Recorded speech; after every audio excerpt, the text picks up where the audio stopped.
आजचा महाराष्ट्रासमोर पडलेला प्रश्न सोपा आहे, पण उत्तर अस्वस्थ करणारा आहे. अरे धक्का बुक्की हमको क्या करेगा वो लोग, हम लोग ने उनको धक्का बुक्की कर दिया.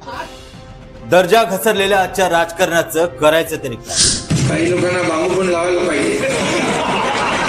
अरे असे लोक सकाळी भोंगा वाजतो. बांबू खरं म्हणजे लोकसभा निवडणुकीत त्यांचा लागलेला आहे.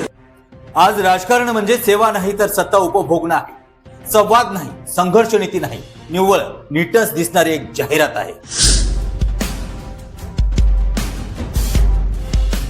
पूर्वी राजकारण म्हणजे लोकांच्या प्रश्नांची भाषा होती. आज ते ट्रोल, धमक्या आणि अफवाची प्रयोगशाळा झाली आहे.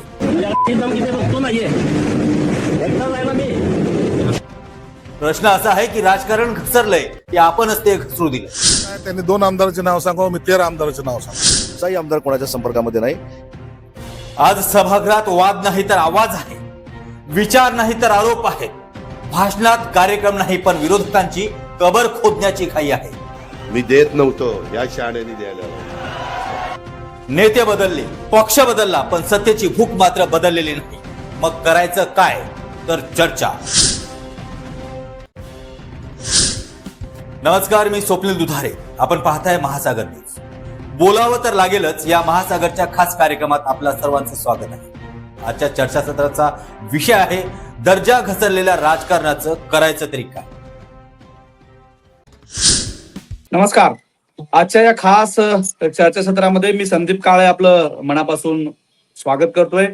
महाराष्ट्रातल्या राजकारणाचा दर्जा घसरलाय काय, महाराष्ट्र बिहारच्या पुढे जाऊन एक पाऊल झाला काय, या विषयावर आपण आज चर्चा करणार आहोत. या चर्चेचे कारण तुम्हाला माहिती आहे की गेल्या महिन्याभरापासून महाराष्ट्रामध्ये राजकारणाचं वातावरण आहे, निवडणुका आहेत आणि या पार्श्वभूमीवर खून, मारामाऱ्या, दंगे आणि बरंच काही महाराष्ट्रामध्ये होऊ घातलेलं आहे. खरं तर याचा सर्वसामान्य जनतेशी काही संबंध नाहीये, पण सर्वसामान्य जनता मात्र यामध्ये सातत्याने भरडली जाते. याच विषयावर आपण बोलतं झालं पाहिजे, सगळ्यांना बोलतं केलं पाहिजे. या अनुषंगाने महासागरच्या या खास चर्चेमध्ये आपल्या सगळ्याचं स्वागत करत ही चर्चा का आयोजित केलेली आहे हे पण मला या निमित्ताने सांगावंसं वाटतं की राजकारणामधला दर्जा जर या स्वरूपाचा, खालच्या स्वरूपाचा होत गेला तर महाराष्ट्रामध्ये असणारी लोकशाही, संविधानाच्या माध्यमातून आपण नव्याने काहीतरी उभं करतोय त्याची सगळी आखणी, याचे सगळे 12 वाजत आहेत. याच अनुषंगाने या चर्चासत्राचा आज महत्व आहे. अनेक मान्यवर या ठिकाणी सहभागी झालेत, काही मान्यवर सहभागी होत आहेत. माझ्यासोबत प्रल्हाद इंगोलेजी आहेत. प्रल्हाद इंगोलेजी ही जुन्ने शेतकरी संघटनेचे नेते आहेत, ज्येष्ठ कार्यकर्ते आहेत. ते सध्या दवाखान्यामधनं या कार्यक्रमामध्ये खास सहभागी झालेले आहेत. त्यांची तब्येत ठीक नाही, आपण तब्येतीची काळजी घ्या. शेती संदर्भातला अभ्यास, आता ते शिंदे गटामध्ये कार्यरत आहेत आणि महाराष्ट्रातल्या एकूण चळवळीचं सगळं स्वरूप त्यांना माहिती आहे. त्यासाठी आज प्रल्हाद इंगोलेजी माझ्यासोबत सहभागी झालेत. माझ्यासोबत दुसरे मान्यवर सहभागी आहेत, अश्विनी कोळेकर. अश्विनी कोळेकर ही ज्येष्ठ पत्रकार आहेत, पुण्यामधनं त्या सहभागी झालेल्या आहेत आणि या चर्चासत्राच्या माध्यमातून महाराष्ट्रातल्या त्या सामाजिक जीवनाबद्दल, सामाजिक एकूण यात्रेबद्दल ते सविस्तर मांडणी आपल्यासोबत करतील. माझ्यासोबत दुसरे सन्माननीय पाहुणे या ठिकाणी सहभागी झालेले डॉक्टर विजय दहिफळेजी. विजय दहिफळेजी हे समुपदेशक आहेत, सेक्सॉलॉजिस्ट आहेत आणि वेगवेगळ्या पद्धतीनं जगभरामध्ये त्यांचं नेटवर्किंग आहे. माणुसकीचा डॉक्टर म्हणून डॉक्टर विजय दहिफळे यांची खूप मोठी ओळख आहे आणि ती ओळख साता समुद्रा पार गेलेली आहे. डॉक्टर दहिफळेजी, इंगोलेजी, अश्विनजी, आपले या चर्चासत्रामध्ये आपलं स्वागत आहे. राज्यातल्या राजकारणाचा दर्जा घसरलाय काय, ही आपली चर्चा आहे. माझा सहकारी, आमच्या न्यूज चॅनलचा संपादक स्वप्नील पण या चर्चेमध्ये सहभागी आहेत. आपण ही चर्चा सुरू करण्यापूर्वी 1 मिनिटाची आता क्लिप पाहिली, एक पॅकेज पाहिलं आणि त्या पॅकेजच्या माध्यमातून आपल्या लक्षात आलं की महाराष्ट्रामधल्या राजकारणामध्ये किती प्रॉब्लेम्स आहेत, किती दर्जा घसरला आहे. याच दर्जा घसरलेल्या विषयाच्या अनुषंगाने आपण सुरुवात करूया प्रल्हाद इंगोले यांच्याकडून. मला वाटतं डॉक्टर प्रल्हाद इंगोलेजी, महाराष्ट्रामध्ये जी सगळं वातावरण सध्या आहे, जी परिस्थिती आहे, त्या सगळ्या वातावरणाकडे तुम्ही कसं पाहता? महाराष्ट्राचा बिहार झालेला आहे, तुम्हाला काय वाटतं? खरं पाहिलं तर सर्वप्रथम थेट विषयावर बोला प्रल्हादजी. प्रल्हादजी थेट विषयावर बोला. हा नमस्कार. आजचा विषय हा अत्यंत महत्वाचा आहे. येणाऱ्या काळातलं समाज मन कशा पद्धतीनं झालं पाहिजे या ज्वलंत प्रश्नाला आपण हात घातलेला आहे. आजच्या तुमच्या कार्यक्रमाचं टायटल इतकं समर्पक आहे की निवडणुका ह्या खऱ्या अर्थानं प्रबोधनाचं साधन असतात, परंतु दुर्दैवानं आज घडीला या प्रबोधनाच्या ऐवजी एक गोंधळ करण्याचं एक माध्यम म्हणजे निवडणुका अशी काहीशी चिंताजनक परिस्थिती झालेली आहे. आता या अशा अत्यंत बिकट होत चाललेल्या परिस्थितीकडे आपण सगळ्यांनी डोळसपणानं पाहणं, त्याच्यावर बोलतं होणं आणि आपण जिथं कुठं आहोत त्या ठिकाणाहून ही बदललेली इंगोलेजी तुम्ही कोणाकोणाला बोलणार आहात? सगळे माणसं ही गेंड्याची कातडी पांघरून बसल्यासारखी आहेत. कोणत्या राजकीय माणसाला बोलणार आहात? सर्वसामान्य माणसाचं काही राजकारणाशी देणं घेणं नाही. तुम्ही कोणाकोणाशी बोलणार आहात? म्हणून मी सुरुवातीला सगळ्यांना अशी विनंती करेन की आपण दुसऱ्याला बोलत असताना या बदलण्याची सुरुवात आपण सगळ्यांनी आपल्यापासून केली पाहिजे. मी चळवळीत काम करणारा कार्यकर्ता आहे आणि आम्ही नेहमी आशावादी असतो. परिस्थिती अत्यंत वाईट आहे काय तर 100% आहे, परंतु याला कुठंतरी थांबवणं गरजेचं आहे आणि ती थांबवण्याची सुरुवात आपण सगळ्यांनी आपल्यापासून केली पाहिजे. आणि त्या चर्चेला तरी किमान तुमच्या चॅनलच्या माध्यमातून आज सुरुवात झाली याचा आमच्यासारख्या कार्यकर्त्याला मनापासून आनंद आहे. वाईट माझा सहकारी परिस्थिती स्वप्नील आहे. मी थोडंसं थांबवतो. तुम्हाला माझा सहकारी स्वप्नील आहे. स्वप्नीलनी या महिन्यामध्ये सगळा महाराष्ट्राचा दौरा केला आणि सगळी परिस्थिती पाहिलेली आहे. स्वप्नील, सर्वसामान्य माणसाला या इलेक्शनशी राजकारणाशी काही देणं घेणं आहे का? काय एकूण परिस्थिती आहे महाराष्ट्रामधली, ज्या माध्यमातून हा दर्जा जो घसरलेला आहे याचा सर्वसामान्य माणसाशी काही संबंध आहे का? नाही, अगदी महत्वाचा मुद्दा असा झाला की जेव्हा आपण नगर परिषद निवडणुकांसाठी आपण बऱ्याच ठिकाणी विधानसभा लोकसभासाठी पाहिले, पण याच्यामध्ये महत्वाचा पॉईंट असा येतोय की पहिलं जेव्हा राजकारणाची मांदियाळी खूप चांगली होती, जेव्हा खूप चांगलं समजलं जायचंय, तेव्हा कुणीतरी एक प्रथा काढली की मटण आणि दारू वाटायची निवडणुकीच्या काळामध्ये. आता मटण आणि दारू याच्यानंतर आला पैसा. आणि आता मी जे निवडणूक पाहिली या निवडणुकामध्ये भरमसाठ पैसा जातो आणि अक्षरशः जो मतदार असतो घराच्या बाहेर पडत नाही, आलेल्या माणसांना वोट दाखवतो तुम्ही आणखी मतदान केलं नाही, म्हणजे तो सगळ्यांकडनं आता पैसा घेण्याच्या अपेक्षेमध्ये बसतोय. आणि जेव्हा संध्याकाळ होते, मतदानाची वेळ निघून जाते, तेव्हा तो कधी कधी मतदानाला जात नाही, पैसा सगळ्यांचा घेतोय. आता ही पिढी या साईडला या कडेला चालली आहे की त्यांना असं वाटतं की आता मतदान म्हणजे पैसा. आणि हे जे बदलत गेलेलं वातावरण आहे हे थांबवणं अतिशय गरजेचं आहे. कारण आता ज्या पद्धतीनं राजकारण ज्या पद्धतीनं चाललेलं आहे, राजकारणाची जी वाटचाल जी चालू आहे, परंपरा जी सुरू आहे, ही परंपरा बदलण्यासाठी युवा वर्ग, युवा नेतृत्व आणि नवीन लोकांची राजकारणात येण्याची अतिशय महत्वाची गरज आहे. ओके स्वप्नील, मी अश्विनीजी यांच्याकडे जातो. अश्विनीजी, तुम्ही मराठवाडा, पश्चिम महाराष्ट्र, विदर्भ इथलं सगळं समाज जीवन खूप बारकाईने पाहिलेलं आहे. एज्युकेशनशी तुमचा संबंध आहे, पत्रकारितेशी तुमचा संबंध आहे. आता जे महाराष्ट्राचं राजकारण चाललेलं आहे, एक सुजाण महिला म्हणून पहिल्यांदा सांगा की काय वाटतं, आणि पुन्हा एक विश्लेषक म्हणून तुम्ही त्याच्याकडे कसं पाहता? प्रामाणिकपणे सांगते संदीपजी, सगळ्यात आधी तर आत्ताची परिस्थिती बघता ही अत्यंत भयावह परिस्थिती आहे असंच माझं ठाम मत आहे. खरं तर आमच्या शिक्षण क्षेत्रामध्ये, म्हणजे जरी मी पत्रकारितेमध्ये कार्यरत असले तरी बेसिकली तुम्हाला माहिती आहे की मी शिक्षण क्षेत्रातून आलेली आहे.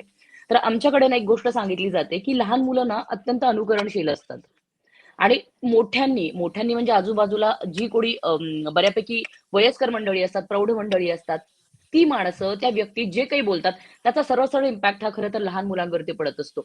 आणि आता आपल्या आजूबाजूला जर आपण घडणाऱ्या क्राईम बघितल्या किंवा बलात्काराच्या घटना बघितल्या किंवा अन्य कोणत्याही घटना बघा तुम्ही, या सगळ्या वाढणाऱ्या घटना बघताना खरं तर कमालीची चिंता वाटायला लागली. कारण या मुलांकडे, म्हणजे आता परवाची जर घटना आपण बघितली असेल तर मला वाटतं पिंपरी चिंचवडमध्ये बहुधा ती घटना घडली होती की एका मुलाच्या बॅगमध्ये कोयते वगैरे सापडले होते.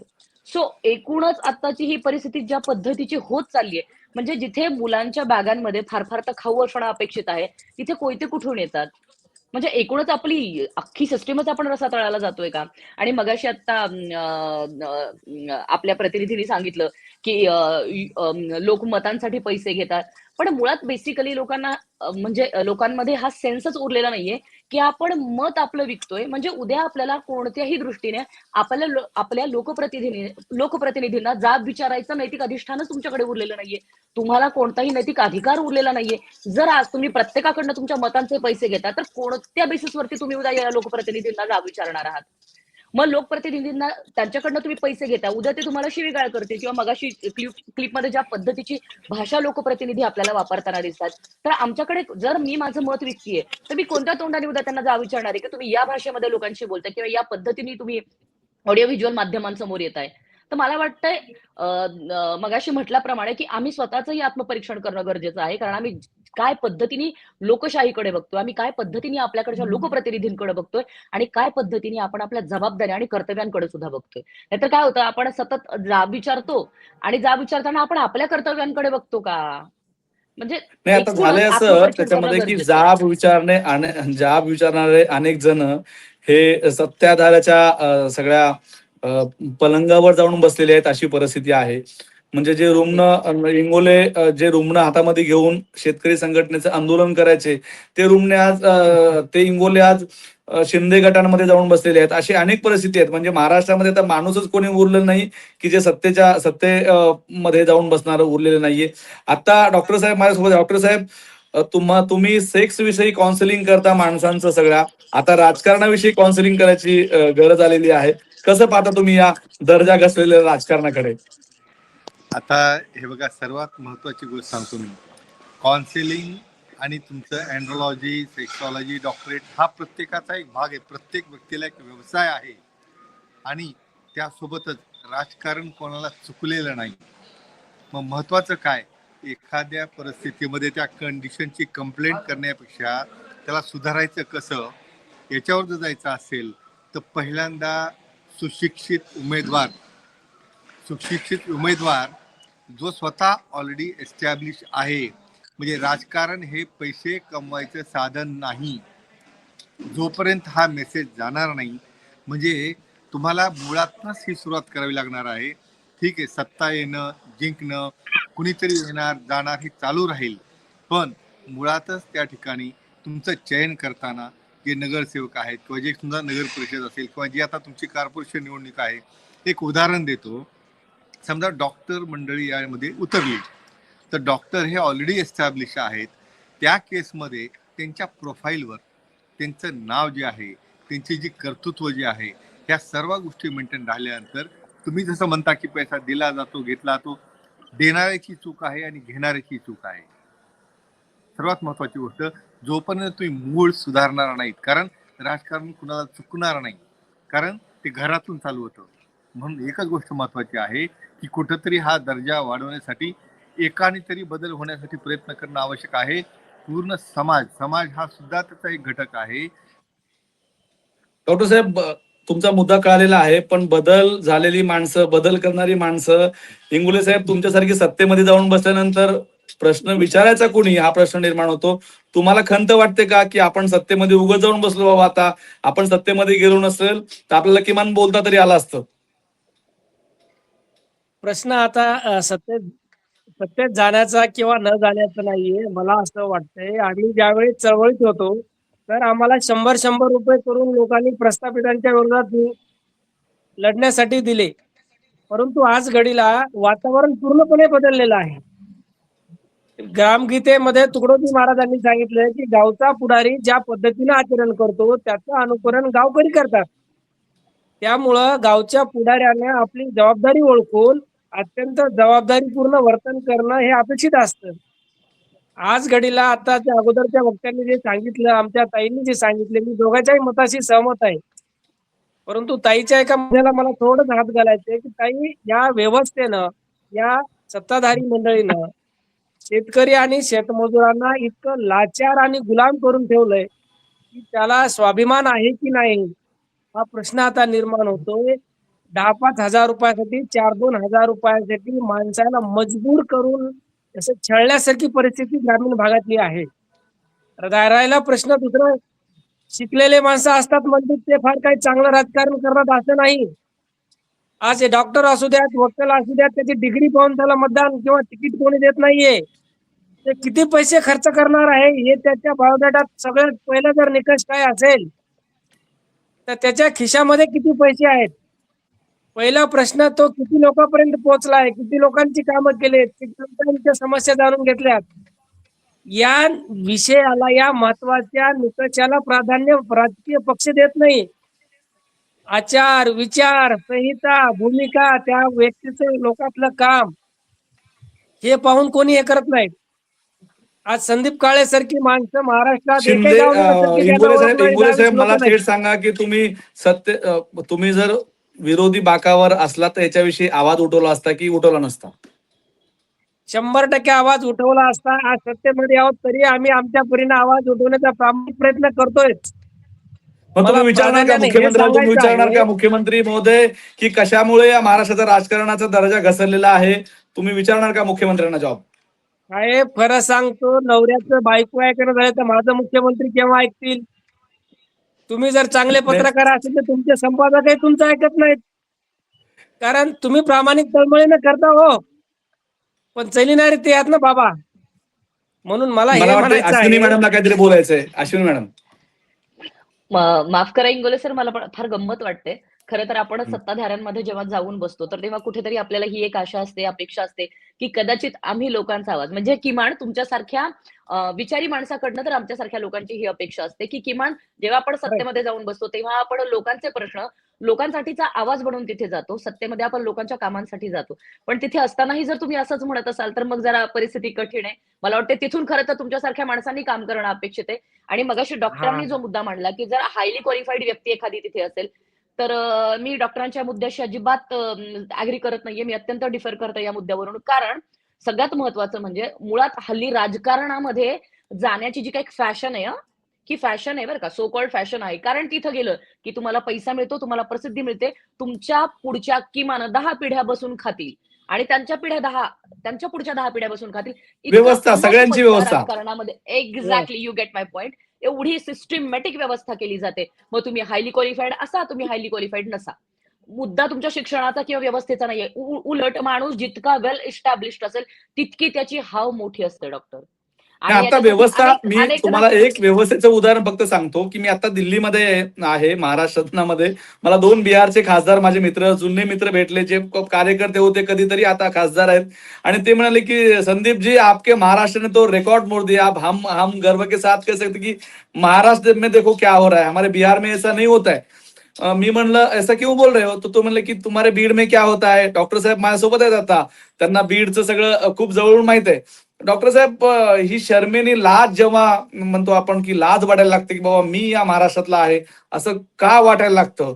ही परिस्थिती निर्माण, म्हणजे आपला नरहर कुंकरांचा महाराष्ट्र, आपला महात्मा, म्हणजे इतक्या वेगवेगळ्या लोकांचा महाराष्ट्र म्हणून आपली जी खाती आहे, त्या महाराष्ट्रामध्ये राजकारणाने आज इतका खालचा स्तर गाठलेला आहे, इतकं वाईट सगळं घडतं, तर लाज वाटते की बाबा मी महाराष्ट्रामधले आहे की काय, असं म्हणायची. त्या बिहारच्या खासदाराच्या मतावरनं मी तुमच्याशी याविषयी संवाद साधतोय किंवा हे मत मांडतो. डॉक्टर साहेब, का बीडची ओळख पुसून टाकलं जात नाही अशी परिस्थिती आहे? रोज काहीतरी घडते महाराष्ट्रामध्ये कुठं ना कुठं तरी.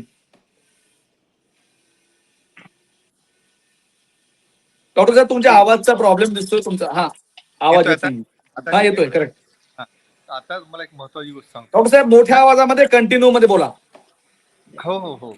तर एक महत्वाची गोष्ट सांगतो की हे बघा, ह्या घटना घडताना पहिल्या घडत नव्हत्या आणि आता घडत आहेत. हा फरक नसतो, फक्त प्रमाण कमी जास्त असेल.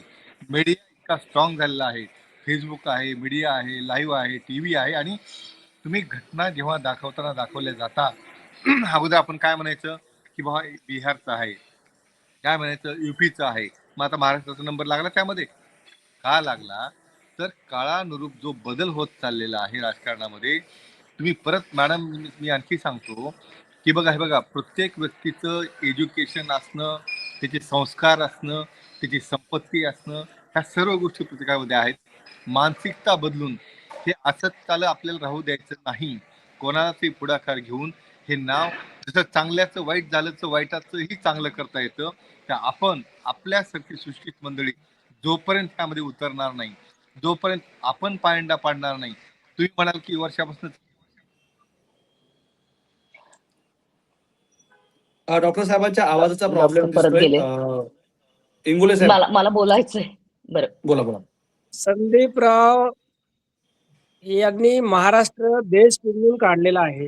राजकारणाची आजची जी परिस्थिती झालेली आहे ती जर सुधारायची असेल तर राजकीय पुढाऱ्या नेत्यापासून मतदारापर्यंत आत्मचिंतन करून ती सुरुवात आपल्यापासून करणं गरजेचे आहे. आणि ती सुरुवात अशा कार्यक्रमाच्या माध्यमातून, अशा चर्चेच्या माध्यमातूनच केली जाते. त्याची सुरुवात तुम्ही केलेली आहे. इंगोले साहेब फक्त एकच गोष्ट मला सांगा, तो प्रश्न मी त्यांना पण विचारणार आहे मॅडमला, की राजकारणाचा दर्जा घसरण्याचं कारण काय आणि उपाय काय? अगदी मला 30 सेकंदामध्ये सांगा. राजकारणाचा जो दर्जा घसरलेला आहे ते चांगली माणसं राजकारणापासून दूर जात आहेत आणि राजकीय पुढारी सुद्धा चांगल्या माणसापेक्षा पैसेवाल्या आणि गुंड असो की कसं असो निवडणुकीचे मेरिट पाहून तिकीट झालेत म्हणून राजकारणाचा दर्जा घसरला एक. आणि याला जर सुधारायचं असेल तर मात्र आपण सगळ्यांनी पुढचा व्यक्ती निवडून येऊ की न येऊ, परंतु तो प्रामाणिक आहे, तो लोकांच्या हिताचं काम करतो, तो लोकांच्या समस्या जाणून घेतो, अशाच्या पाठीमागं ठामपणे उभं राहणं. आणि संदीप काळे सारखे जे प्रामाणिक महाराष्ट्रभर देशभर माणसं आहेत. अश्विनी मॅडम तुम्हाला काहीतरी बोलायचंय. अश्विनी मॅडम. दुसऱ्याला MLC या राज्यसभा देण्यापेक्षा तुमच्यासारख्याला राज्यसभेवर जाणं गरजेचं आहे. आमचा तो मोक्ष, त्याच्यासाठी अंतिम जागोजागी मोक्ष चर्चा आमचा तो होणे. नाहीये इंगोले साहेब. आम्हाला सर्वसामान्यांचे पैसे मांडायचे आहेत. उदाहरण देतोय. तुम्हाला MLC आणि आमदारकी आणि खासदारकी न मिळता तुम्ही सत्तेमध्ये गेले, तुमचा आवाज बंद झाला आणि तुम्हाला जर MLC मिळाली तर तुमचा आवाज 100% बंद होणार आहे, अशी परिस्थिती आहे. त्यामुळे आपल्याला चांगुलपणा करण्यासाठी जेमतेम आपल्याला जेवढे मिळते तेवढे पुरेसे आहे. अश्विनीजी बोला. सर मला फार प्रामाणिकपणे एक गोष्ट वाटते. मगाशी डॉक्टर म्हणाले की आपल्यासारखी मंडळींनी व्यवस्थेमध्ये जायला हवंय. समजा आपण उदाहरण घेऊया की मला उद्या निवडणुकीला उभं राहायचंय. मी कोणत्या बेसिसवर उभी राहू? म्हणजे मी एक चांगली पत्रकार आहे, मी अभ्यासू व्यक्ती आहे किंवा माझं वाचन उत्तम आहे, मला समाजाची जाण आहे, मला समस्यांची जाणीव आहे, मला वाटते की मूलभूत गोष्टींवरती काम होणं गरजेचं आहे. एवढ्या क्रायटेरियावरती किंवा एवढ्या माझ्याकडे असणाऱ्या गोष्टींवरती मला एखादा पक्ष तिकीट देईल का? ह्या प्रश्नाचं उत्तर आधी तुम्ही द्या मला. नाही देणार पैसा. तुमची जात आणि तुमचा पैसा सगळ्यात महत्वाचा आहे. तो महाराष्ट्रामध्ये क्रायटेरिया आहे. एक्झॅक्टली. हाच सगळ्यात महत्वाचा क्रायटेरिया आहे. माझी जात कोणती आहे आणि माझ्याकडे किती पैसा आहे आणि मी निवडणुकीमध्ये तेवढा पैसा खर्च करू शकते का? आणि या दोन्ही गोष्टी मला शक्य नाहीयेत. आणि राहिला पण तुम्ही या स्वरूपाचं राजकारणाचं करिअर निवडता कशाला? माझं म्हणणं, आता डॉक्टर साहेब आपल्यासोबत आहेत, ते सगळ्या जगामध्ये फिरतात. त्यांचे कास्ट, त्यांचं अत्यंत कमी असलेलं सगळ्या कास्टिंगचं हे पाहता त्यांनी जो मार्ग निवडलेला आहे तो पण देशसेवेचा आहे ना. राजकारणात जायची काय गरज आहे आणि दर्जा खाली खर्च करून जायची काय गरज आहे? नाही, मी उदाहरण दिलं कारण मला पुन्हा म्हणायचं की मग आपला मूळ प्रश्न हा होता की राजकारणाचा आपला दर्जा घसरतो का? तर मला असं वाटतं सर की जेव्हा आपण सामाजिक जीवनात जगतो की नाही, विशेषतः लोकप्रतिनिधी, तर देर आर सम प्रोटोकॉल्स. काही प्रोटोकॉल्स असतात, काही चौकटी असतात. त्या चौकटींमध्ये तुमचं वागणं आणि बोलणं असणं अपेक्षित आहे. बरं, आत्ताच्या राजकीय मंडळीबद्दल मी बोलणार नाही, पण याच्या आधीची मागची जी पिढी होती अत्यंत अदबशीर माणसं होती. त्यांच्या पदाची गरिमा, त्यांची स्वतःची डिग्निटी माणसं ही सांभाळणारी होती. आणि आत्ताच्या राजकीय नेत्यांकडे बघितल्यावरती प्रश्न पडतो की नेमके हे राजकीय नेते आहेत की गावगुंड आहेत? काय पद्धतीची भाषा ही माणसं वापरतात? डॉक्टर साहेब तुम्हाला काय प्रश्न पडतो? डॉक्टर साहेब आता सर्वात महत्वाची गोष्ट सांगतो संदीपजी.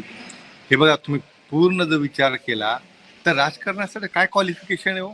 काय डिग्री आहे? पहिली पास.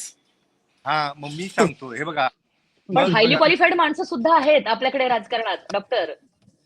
आणि तरी प्रत्येक सुशिक्षित माणूस, प्रत्येक शिकलेला माणूस हा सुशिक्षित असेलच नाही. आणि राजकारणात गेल्यावर तर मला वाटतं ते कमरेचं काढून डोक्याला गुंडाळून बसतात ही मंडळी. पण बघा, असं म्हणूनच आपण पळून जर गेलं, मग हेच कारण झालेलं आहे की या ठिकाणी प्रत्येक जण असं आहे राजकारण, असं अहो राजकारण तर तुमच्या जन्मताच सुरू होतं. तुमचं अस्तित्वाची लढाई म्हणजेच राजकारण आहे.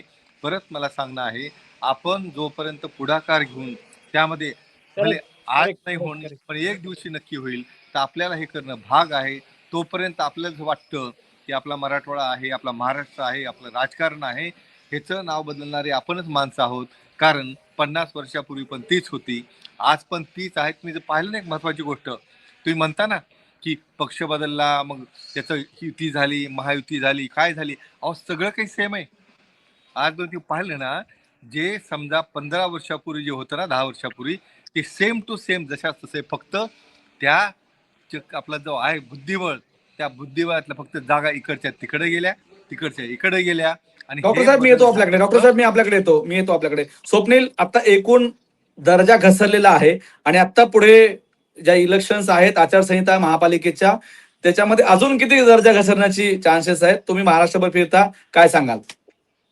अगदी महत्वाचा मुद्दा असा आहे की काल जो नाशिकला प्रकार घडला होता महासागरच्या माध्यमातून, गेल्या 6 महिन्यापूर्वी आपण एक एपिसोड करताना आपण सांगितलं होतं की एक दिवस असा येईल की भाजपाचे निष्ठावंत कार्यकर्ते यांना चटया उचलायचंच काम करावं लागेल, आणि ते भाकीत आमचं खरं ठरलं. आणि काल अक्षरशः नाशिकमध्ये जो राडा झालाय, त्या राड्यामध्ये गिरीश महाजन यांनी ज्या लोकांना पक्षप्रवेश दिला, त्याच्यामध्ये बरेचसे भाजपाचे निष्ठावंत कार्यकर्ते वाट पाहत होते. कारण यापूर्वी बडगुजर त्या ठिकाणी गेले, जे शिवसेनेमध्ये होते. बडगुजर यांनी सुरुवातीचे 22 नगरसेवक त्यांच्या पक्षातले घेऊन ते या भाजपामध्ये गेले होते. तेव्हाच त्या ठिकाणचे स्थानिक भाजपाचे कार्यकर्ते घाबरले होते की बाबा आमचं काय. बघायला गेलं तर अशा पद्धतीने राजकारणामध्ये जर पक्षप्रवेश होत असतील, आणि आज नाशिकमध्ये परिस्थिती बघायला गेलं तर त्या ठिकाणी विरोधी पक्ष नेता म्हणजे विरोधी पक्षच उरला नाही अशी परिस्थिती आहे. आणि याच पद्धतीनं जर एखादा पक्ष पूर्ण महाराष्ट्र गिळंकृत करत असेल, पूर्ण महाराष्ट्रातील सगळ्या विरोधकांना आपल्या पक्षात घेत असेल, तर निष्ठावंत कार्यकर्त्यांचं काय. त्यामुळे लोकसभा आणि विधानसभा निवडणूक झाल्यानंतर माननीय केंद्रीय गृहमंत्री अमित शहा यांनी एक वक्तव्य केलं होतं की येणाऱ्या 2029च्या निवडणुकामध्ये 100% भाजपा. आणि तेव्हाच आपण हे सांगितलं होतं की जर 100% भाजपा झालं तर हे हुकुमशाहीचे संकेत आहेत. कारण लोकशाहीमध्ये एक विरोधी पक्ष नेता असायला पाहिजे, विरोधी पक्ष असायला पाहिजे, बोलणारे असायला पाहिजे. आणि जर हा घाट ज्या पद्धतीने भाजपाने रचला आहे की 2029ला 100% भाजपा, याचा अर्थ सगळ्या लोकांना आपल्या भाजपात घ्यायचा आणि एकच पक्ष ठेवायचा. तर आता हे जे चिन्ह आहेत या निवडणुकीपासून सुरू झालेले आहेत. त्यामुळे राजकीय पातळीवरचा दर्जा जो आहे तो आणखी महाभयंकर घसरणार आहे असं प्रत्येक व्यक्तीला माहित आहे.